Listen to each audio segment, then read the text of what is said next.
Hi, and welcome to Community Focus, a public affairs presentation of the Christian Broadcasting System. I'm your host, Jessica Rice, and joining me today in the studio is Tricia Mullins, Chief Impact Officer at NewPath Child and Family Solutions. Tricia, welcome. Thank you so much. Thanks for joining us today. So for our listeners, we're going to be sharing again about the work of NewPath Child and Family Solutions.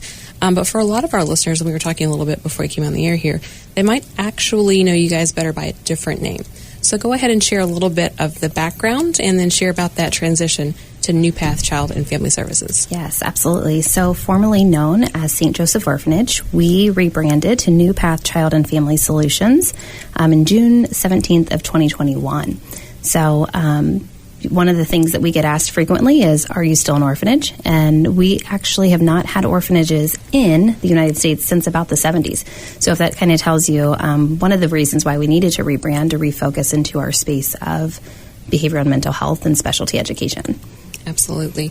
And you shared that from that transition from sort of the orphanage banner to those mental health services, behavioral health services, foster care services, you guys do a lot of work in that space for children and families. So talk to us about the mission of NewPath and then share about the way that you have expanded the way that you help folks in our community. Yeah, absolutely. So we are really focused on walking alongside of people as they recover from trauma. And trauma looks and feels a little different for everyone, right? So, if we think about it, we all just came through our own version of trauma through a pandemic. So we have 7 different focus areas. First one being medical management. So we really help people who need that chemical balance, right, of medication and really trying to help them figure out what that may look like and aid that. So our chief medical officer and psychiatrist really leans into the medical management space with our clinician team. Specialty education. So we have 2 schools. We have an elementary school on the west side, and we have a high school on the east side. And this is for kids who may just need that more individualized attention on an IEP. As we all know, classrooms are busy. So our classroom sizes are about 10 kids, and we have a teacher as well as a paraprofessional. So you're getting a little bit more focused attention there. We do have a residential therapy unit on our East Campus, and that is really where the confusing part can come from being an orphanage. We do have kids that live with us, but it's a short-term span. The idea is that they get an intensive around-the-clock treatment in hopes that we can get them back home safely, right? And that's really the idea of all of our programs, is how do we keep you in a safe space and get you back to a safe area. Our foster care, so we always need new foster homes. That's one way I'll talk about how we can get involved, but we do have a foster care program. And then one of my favorites, independent to living services, right? So this is young children who have been in foster care or have been custodians of the state. They will go through the program of coming and living with us. They live in an apartment building. We provide them the care that they need, as well as the tools to equip them to be an adult in society as they transition out. So that young adult is kind of the span of what you're seeing, right? So young children, first graders, all the way up through young adults as we help them on their journey. Absolutely. And I know that a lot of the focus, it sounds like, is on, as you mentioned, those mental and behavioral health services. So what would be a situation where a child might find themselves utilizing these services, or a family, or is this something that you also maybe work with? I know you mentioned foster care. Do you work with foster care families with children they may be fostering who maybe have been in a difficult home situation? Absolutely. So we work with a lot of different referral sources, right? So whether that be a school we've tried everything and we've exhausted every option we can, and this child is behind educationally because we know they need some type of therapy, that would be a great referral source to our schools. And then we are able to provide that. So there's a few hours dedicated to the IEP and the curriculum, and then the other portion of it is working through group and behavioral health. If there's an intervention need with medical, we can provide that on site at the school, which is very non-traditional to a typical school setting. The foster care program, we work with Job and Family Services. We have other referral sources where someone can come to us. That is usually where you're going to see kind of your independent living referrals, also some of your residential referrals. So we are traditionally the agency that is taking kids that have the most intense cases. Like, we pride ourselves in that. When there's really nowhere else for them to go, we want them to come to us so we can help them through that process. Absolutely. And it sounds like, as you said, the goal is always to work with these kids, I would assume for whatever amount of time is necessary, but for the shortest amount of time possible so that they can get back into the rhythm of their, I don't want to say normal life, but their regular day-to-day. Yeah, absolutely. You know, speaking of that, I have kids that'll come and do maybe a year in schooling, and then they'll transition back to the school that they began in, and that's rewarding, right? That's what you want, is for them to find the tools that they need in order to be successful in everyday life. So, Tricia, we know that, as you said at the top of the broadcast, we've all experienced trauma in some type of way. And no trauma, it's individualized, right? Mm-hmm. So, we can't say, oh, that's not a big deal or this is a big deal. But what are the different types of trauma that might prompt a child to be part of your continuum of care? Yeah, absolutely. So we do specialize in the behavioral and mental health space. You know, some of our children are custodians of the state that are coming through our program, whether that be in foster care. They may have been removed from a situation. In our schools, you may just have somebody that is having a hard time learning how to focus and read. And so therefore, if you're in a class full of 30 and you're not understanding something well, you might need a little bit more attention. So that's why when we say trauma looks and feels different for every single person, including all of us that did just come through a pandemic, we are starting to see intensities and behaviors, but it's the way that we respond to them holistically, right? And how can we provide that? So, yes, do we have people that have come from pretty rough, upbringings in childhoods?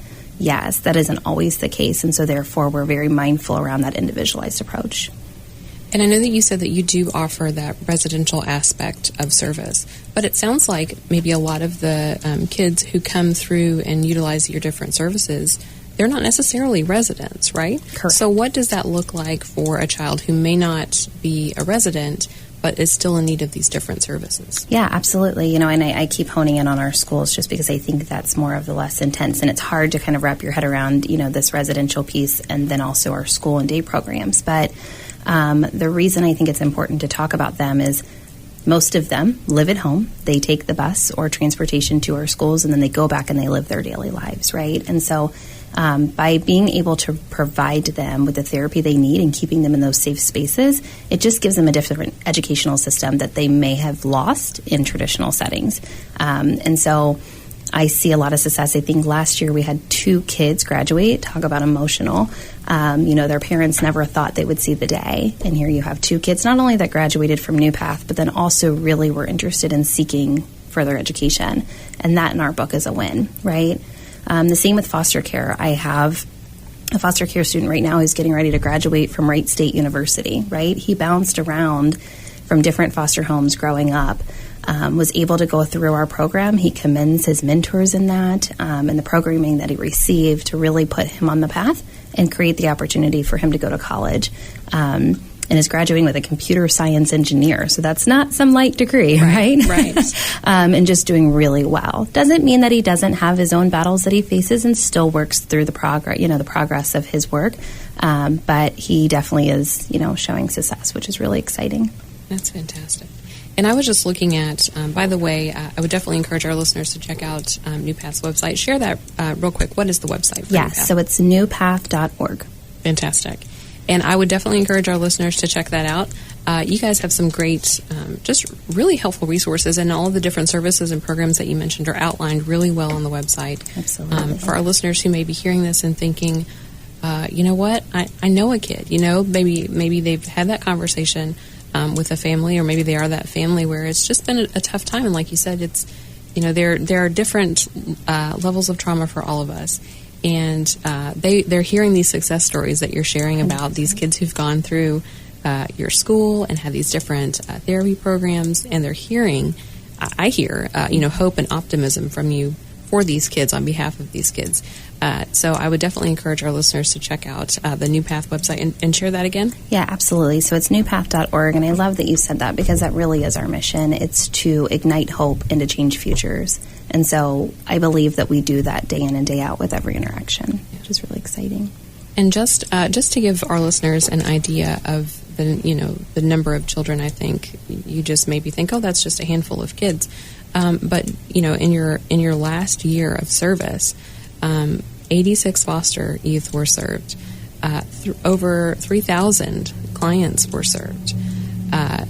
Almost 10,000 medical appointments. I mean, this is a lot. Yeah. And so there are a lot of children and families in your service area. And share with our listeners what that service area Yeah, is. so we are serving 11 counties within our southwest region of Ohio. We have 4 physical locations, one being in Butler, one being in Dayton, kind of serving the Montgomery County, the west side and the east side. So we have a presence in multiple schools throughout, and we also have therapists that are in the community. So at any point, we have about 235 staff members all over Cincinnati working in these communities. And share with our listeners, I would like to hear a little bit more about, you shared about the program for older youth who are transitioning out of foster care. And I've heard stories before, and I'm sure we can all attest, it's you kind of wonder for kids who maybe either age out of a foster care situation or find themselves, they're an adult and now it's time to go out and be in the world, so to speak. To not just say, okay, you're on your own, kid, right? But NewPath offers a really unique program to assist these young adults as they make that transition into adulthood. So share some more about that. Yeah, so our independent living services, we have apartment complexes that we provide to the young adult, and our staff stay on site. So they live there, they make sure that things are clean, they make sure that they follow their responsibilities with guidelines. If they do so, they get a stipend. The stipend is either for food or if there's something they're interested in, obviously we make sure that they're fed and that they have everything they need. Life coaches spend time with them, therapists spend time with them, and it's really a structure to say, here you are, here's a little bit of independence, and let's see how we can help you as you elevate into, society as an adult, which we all know, heck, I probably could have used that a little bit too. Right. I'm thinking of all the budgeting comes to mind for sure. Sometimes you learn the hard way, but it's great to have that encouragement and 100%. That sort of direction along the way, so that you can put that foot forward and say, here we go. And be proud of that, right? There's something about that ownership to be proud of, absolutely. Yeah. Now, unfortunately, Tricia, we're kind of running out of time here, but I want to make sure that we provide our listeners, again, with all the details that they need to get in touch with NewPath, whether that be because they think, I know someone, and this will be a great place for them. Or maybe they're saying, you know what, I'm hearing this, and I love what you guys are doing. How can I be involved? Absolutely. So share with us, again, the best way for our listeners to get in touch. And is there anything coming up maybe for the holidays that they could be involved with? Yes, absolutely. So we rely heavily on our charitable contributions as well as our volunteers. We wouldn't be here without them. So if you visit our website, newpath.org, you can go to our Get Involved or Give Back page. The holidays are fantastic. So we really lean into the holidays to make these kids feel special, right? Some of them, they've never, I can just speak to Halloween. Some of them have never had a costume before, so we were able to provide them with a costume. And so seeing that excitement and the ability for them to have, a good holiday season. So we have wish list. If anyone is interested in adopting a wish list, you can sign up for that on our website. Like I said, charitable contributions. If you want to come out, take a tour, my team is always willing and, ready for that. So we love when people get involved with us. Absolutely. Well, Tricia Mullins, Chief Impact Officer with NewPath Child and Family Solutions. It's been a pleasure talking with you today. Thank you so much for having us. I'm Jessica Rice, and you've been listening to Community Focus, a public affairs presentation of the Christian Broadcasting System.